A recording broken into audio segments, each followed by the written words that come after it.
নমস্কার, কেমন আছেন সকলে?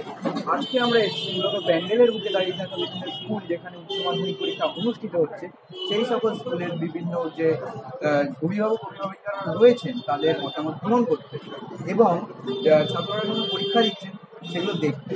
তা আমি রয়েছি অরিয়েন্ট এসি তরফে পাতায় আর ক্যামেরা পিছনে রয়েছে শিবাঙ্গ। তা চলুন ঘুরে আসা।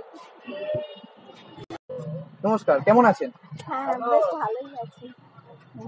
তবু টেনশন হচ্ছে যতক্ষণ পরীক্ষাটা শেষ হচ্ছে, ছেলেরা কে কেমন বাবা ছেলে কে কেমন রেজাল্টের উপরে দেখা যাক কি হয়। তা আপনার এখানে কে পরীক্ষা দিচ্ছে? ছেলে পরীক্ষা দিচ্ছে। সায়েন্স, আর্টস না কমার্স? সায়েন্স। তা মানে সায়েন্সটা কি নিজের ইচ্ছা থেকে নেওয়া হয়েছে?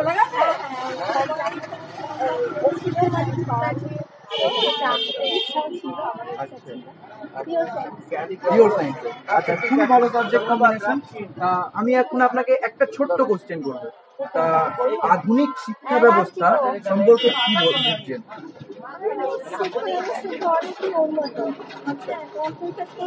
এক নম্বরে আছে। হ্যাঁ, তার থেকে তো অনেক কিছু শিক্ষা দীক্ষা ঘরে বসে আমরা অনেক কিছু ফোনের মাধ্যমে জানতে পারছি, তারপরে টিভির মাধ্যমে জানতে পারছি। তারপরে আরো বিভিন্ন ধরনের সব কিছু মেশিন পত্র ইত্যাদি ইত্যাদি আমার ছেলে কিনে নিয়ে পড়ার ইচ্ছা। দেখা যাক কি হয়, আরো উন্নত কিছু হতে, নতুন জেনারেশন আরো কি সৃষ্টি করতে পারে, দেখা যাক। আচ্ছা, আর কি বলবো বলে, তুমি কি নিয়ে পড়াশোনা করো? হ্যাঁ, আচ্ছা। তা আমরা এখানে সেন্ট স্কুলের সামনে দাঁড়িয়ে রয়েছি, আর এখানে আমরা খুবই পজিটিভলি একটা মনোভাবের উত্তর পেলাম। তা চলুন এখন অন্যান্য অভিভাবকদের কি মতামত সেটা জেনে আসি। এবং আমরা এখন এসেছি সাহাগঞ্জ শ্যামাপ্রসাদ মহাবিদ্যালয়ের সামনে, এবং এখানে যে অভিভাবকদের আমরা দেখতে পাচ্ছি সেখান থেকে আমরা কিছু তথ্য গ্রহণ করতে চলেছি। তা পরীক্ষা শুরু হয়ে গেছে, মাধ্যমিকের পর জীবনের প্রথম বড় পরীক্ষা পাঠক পাঠিকাদের কাছে, এটা উচ্চ মাধ্যমিক। তা কি মনে হচ্ছে, ভয় করছে কি? না, ভয় করছে না। ভয় করছে না। তা আপনাদের যে এখানে কে পরীক্ষা দিচ্ছে? আমার মেয়ে পরীক্ষা দিচ্ছে। তা কি স্ট্রিম আছে? আর্টস স্ট্রিম আছে। বাহ, ভালো স্ট্রিম। তা মেয়ে যে ভবিষ্যতে কি করতে চাই, মানে আজ থেকে 10 বছর পর আপনি আপনার মেয়েকে কোথায় দেখতে চাইছেন? সেটা সম্পূর্ণ মেয়ের ডিসিশন। শিক্ষার্থীর জীবনে তার মাতা বা পিতার সঙ্গে তার কেমন সম্পর্ক হওয়া উচিত, তা কি বলবেন? একদম বন্ধুত্ব সুলভ সম্পর্ক হওয়া উচিত। আচ্ছা, তা রক্ষণশীল শিক্ষা ব্যবস্থা সম্পর্কে কি বলবেন? শিক্ষা ব্যবস্থা সম্পর্কে নতুন করে বলার কিছু নেই। আমি মনে করি একজন শিক্ষার্থীকে তার শিক্ষা পদ্ধতিটাকে নিজেকে রপ্ত করতে হবে, একদম সিলেবাসটাকে ভালোবেসে পড়তে হবে এবং শেখার জন্য পড়তে হবে। আচ্ছা, সিস্টেম তো আপডেট হবে যুগের সাথে সাথে, সেটাকে মানিয়ে নিয়ে এগোতে হবে। আচ্ছা, খুবই সুন্দর আনসার আমরা পেলাম। শিক্ষার্থীর জীবনে শিক্ষা কতটা গুরুত্বপূর্ণ? অবশ্যই 100% গুরুত্বপূর্ণ। প্রপার শিক্ষা, এডুকেশন বলতে শিক্ষা বলতে দুরকম। একটা হচ্ছে পুঁথিগত শিক্ষা, একদম, আরেকটা হচ্ছে সামাজিক শিক্ষা। একদম। এই দুটো মিলিয়ে যে শিক্ষা সেটাকেই বলা হয় প্রপার শিক্ষা।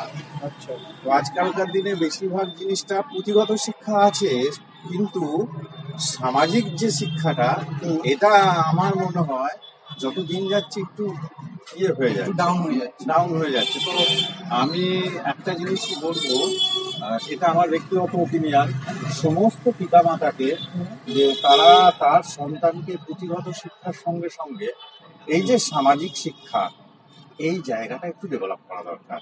এটা করতে পারলে ভালো, আমাদের সমাজের পক্ষে খুব ভালো।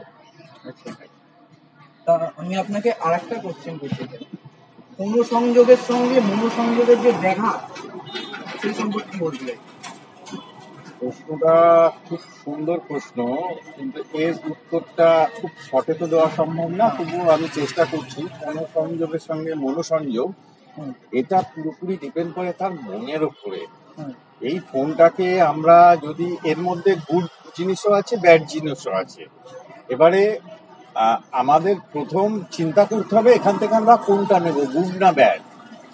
এটা যেমন আমরা করব, সেম ভাবে আমাদের গার্জেনদের উচিত আমাদের যে সন্তান সে যেটা দেখছে বা করছে সেটা কিসের ওপরে মনোসংযোগ হচ্ছে সেটাকেও ফলো আপ রাখা উচিত। যে জায়গায় আমরা গার্জেনরা অনেকটাই ওভার হয়ে যাই, ল্যাক হয়ে যাই বা ফলো করি না। আমার মনে হয় এটাও যদি আমরা ফলো করি তাহলেও অনেকটা ঠিক হয়ে যাবে। ঠিক আছে, তো এই মনোসংযোগ ব্যাপারটাকে পজিটিভ ইয়েতে দেখতে হবে। নেগেটিভ ভাবে দেখলে সেটা তো নেগেটিভ হয়, তাই না?